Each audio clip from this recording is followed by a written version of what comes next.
and they start talking about what you can wear and what not to wear. And it's okay, what kind of language do you use?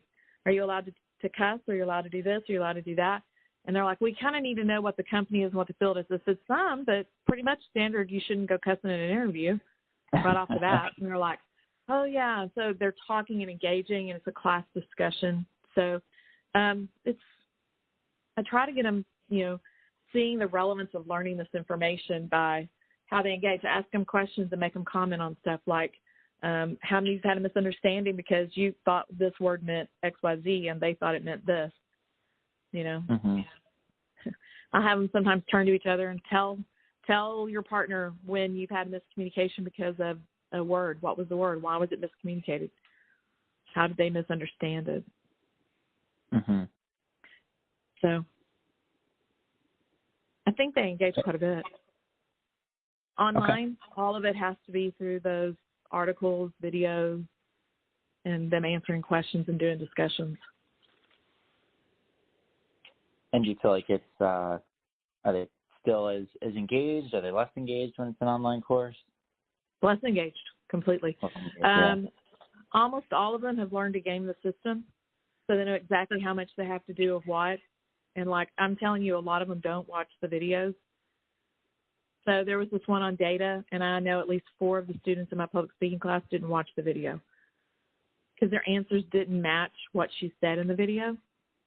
They could talk about data, but they weren't talking about what she was talking about. So they got zeros because I knew they hadn't watched it. I mean, I could look online and it looked like they watched it, but it just records that they had the video on. It doesn't show that they actually watched it. And their answers, and I put in the answer, I said, I cannot by any of these answers tell that you watched this video. Zero. I'm not grading this. But, they all know about data. What are the benefits of using data? What are the pitfalls? But in the question say, what does Georgia say are the benefits? What does Georgia say are the pitfalls? And because they didn't watch it, they didn't use her examples. And she had a lot. I mean, it wasn't like there was only one to pick from and they had to pick it out. So, yeah, no, they don't engage. They game. And, I mean, that's not true of every one of them. I've had 4 or 5 in that class send me emails telling me how much this has helped them or that has helped them already. Oh, my God, that was so eye-opening. I never thought about XYZ ever, And I have one who's doing a speech next week for starting up a new company in another area, and she's doing a welcoming thing. And I made him watch some stuff about welcome speeches. And she was like, oh, my gosh, that's going to help me so much next week. So, I mean, some of them, yeah, they're engaged and they get stuff and they tell you. But there's a portion of the class that don't engage. They're just trying to get done. Okay. Do you have to create any of your own learning content for the course? Yes, all of it. Okay, so you're going out, finding the talks, finding the articles, and then writing the discussion questions for it. Yes. With that. Sorry, go ahead. Yeah. What I was going to say is I'm in a great field. The speech people share. So every year when I go to our national conference, they have these gift sessions where they share activities and things. So you get activities from other people. I still have to bring them back and cull them and put them into my stuff. But everyone in our district also shares. We have a D2L site for the speech professors in our district, and people put up activities and things that they do, and we share all the time.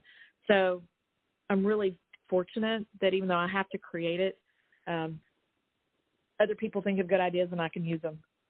So I'm lucky.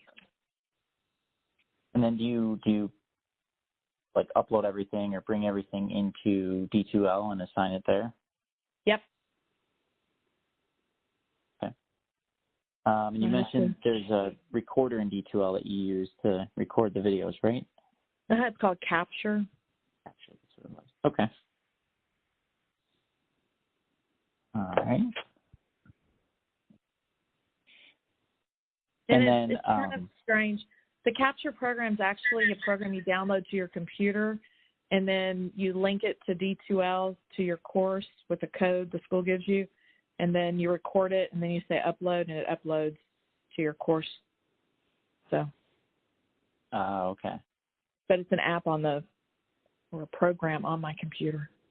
It's like a desktop version, and then it connects it automatically to your D2L. Yeah, as long as you're in an internet setting. Okay. From a content coverage perspective, has your syllabus and what you cover changed at all in like the last, say, 3 to 5 years? No, not in the last 3 to 5 years. No,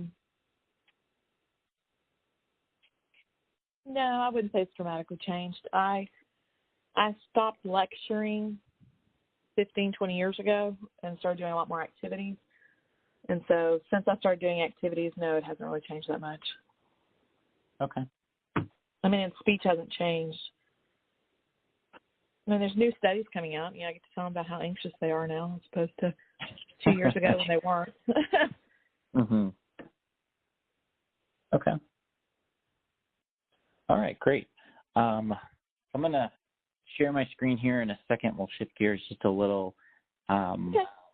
We'll talk about how you would want to discover content and resources available in your adopted product. So let's assume you just adopted a new product and you're going into the online portion of it for the first time. Okay. And then let me just share this here. And that's not it, but this is. Let me know if you can see it or if you need me to zoom in a little. Should say public speaking course. Okay. Yeah. All right. So we've chosen our textbook. This is the platform that comes with it. You're going to go in and start building your course. What would you do first on this screen? First on this screen, I would just look to see what the chapters are. If it's public speaking, to see how they line up with typical chapters. And this one has 19 chapters. So they go anywhere from 10 to up. So they've delineated things a little bit more. So the first 4 chapters, frequently, public speaking, ethics, and are in your first chapter. Listening's a standalone, and then giving your first speech is usually chapter 2. Listening's usually later. So I look at the lineup of what I normally do and see how they've got it delineated. And then the second thing I would do is click on the instructor resources and see what they have. Sometimes there's like a syllabus or this or that, which we don't use. Our school has a template we have to use. But I look to see what they call instructor resources, and then I'm going to click on the chapters and go through each chapter individually and see what's there. Okay. What type of resources would you expect to find under the instructor resources? Typically there's a syllabus, there's quizzes, tests. Sometimes there's sample activities, but if they've got it delineated by chapter, it's going to be within that chapter instead of the instructor resources. Used to be everything was the instructor resource manual or folders, maybe videos. It depends on how this particular platform is set up. So videos, activities, tests, syllabus, sample calendars. Some do calendars showing you how to organize your class. Okay. All right. And then how about inside the chapters? What else do you think you'd see there if we started clicking these and opening them? So inside the chapters, I would expect there to be things like key terms, flashcards, videos, the chapter information, like they could read the chapters. There would be activities, graphs, charts, things for them to look at. Okay. Videos, whatever they use in that particular chapter to get it across. All right.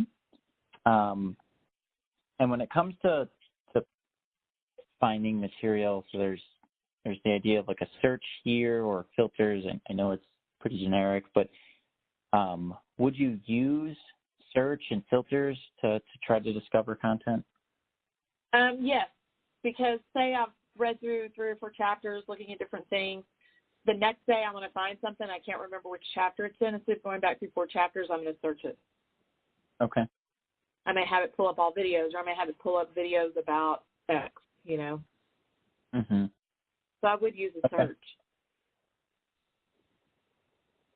I may even remember the name of the activity, but I don't remember where it was, so I search it. Mm-hmm.